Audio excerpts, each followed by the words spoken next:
आखिरकार फारूक अब्दुल्ला के दिल की बात जुबां पर आ ही गई।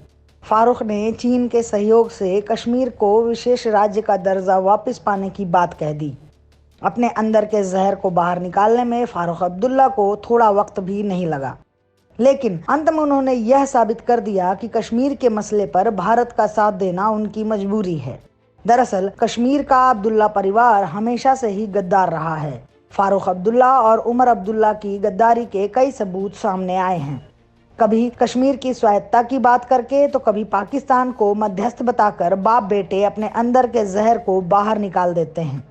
लेकिन फारूक अब्दुल्ला के पिता शेख अब्दुल्ला के कुकर्मों पर पर्दा डाल दिया गया है। शेख अब्दुल्ला ने कश्मीर को भारत में शामिल करने को कभी दिल से स्वीकार नहीं किया। यहाँ तक कि उन्होंने कश्मीर को अलग करने की साजिश भी की थी, जिसे कश्मीर कॉन्स्पिरेसी कहा जाता है। इंटेलिजेंस ब्यूरो को इनपुट मिले थे कि शेख अब्दुल्ला विदेशी गुप्तचर एजेंसियों के संपर्क में हैं। इस सिलसिले में नेहरू को कुछ सबूत भी मुहैया कराए गए थे। शेख अब्दुल्ला ने विदेशी गुप्तचर एजेंसी के अधिकारियों के साथ बैठक की थी। इसमें फैसला हुआ था कि 15 अगस्त 1953 को कश्मीर को भारत से अलग करने की घोषणा कर देंगे। आईबी की रिपोर्ट के बाद पंडित नेहरू ने अब्दुल्ला को बर्खास्त करके गिरफ्तार करने का आदेश दिया था, लेकिन नेहरू को बाद में शेख अब्दुल्ला पर ज्यादा प्यार उमड़ने लगा। 11 साल बाद अप्रैल 1964 में शेख अब्दुल्ला के ऊपर लगे सारे मुकदमे हटा लिए गए और शेख को पाकिस्तान के राष्ट्रपति अयूब खान से मुलाकात करने के लिए भेजा गया।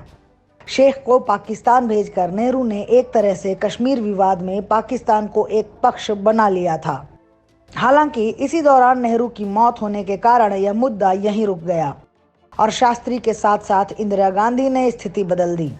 शास्त्री ने 1965 के युद्ध में पाकिस्तान को बुरी तरह हराया तो इंदिरा गांधी ने 1971 में पाकिस्तान के 2 टुकड़े कर दिए।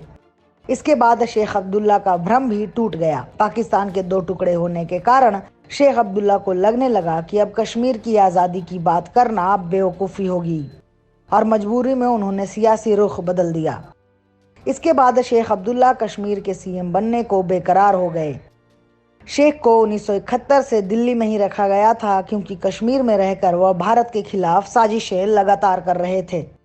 उन्होंने जून 1972 में इंदिरा गांधी से मुलाकात की और दोनों के बीच एक गुप्त समझौता हुआ।